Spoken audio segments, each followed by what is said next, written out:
Hello guys, welcome back to NFT Inspo. For today's video, we're going to show you how to fix compare price not appearing in Shopify. So if you're looking for the compare price option or property here in your products, well, there are a few things here that we need to understand. So first is first, let's go to our products here, click on products, and we want to discuss a few things.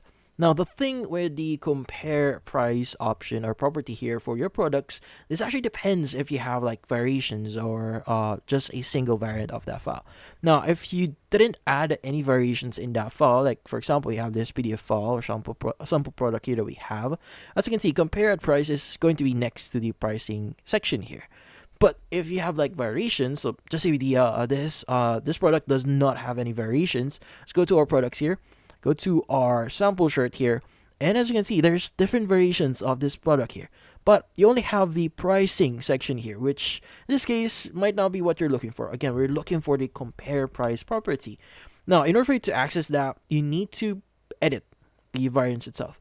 Now, to do that, I would recommend you to click on the checkbox next to the variant section or button here, and you should see the bulk edit button appear on your screen. Let's go ahead and press on it.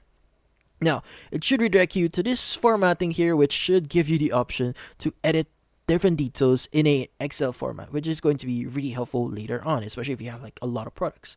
But since we are looking for the compare price column or property, you want to go to the columns at the top right here. You want to enable compared price, and as you can see, you can enable the compare price option for each of the variants, because again, it's going to be hidden and you need to edit each of the variant here in order for you to edit the actual pricing for it. So this is especially helpful, like for example, for larger products, they may be costly or they may cost more for that space product. So that's why this is how you access the compare price property here.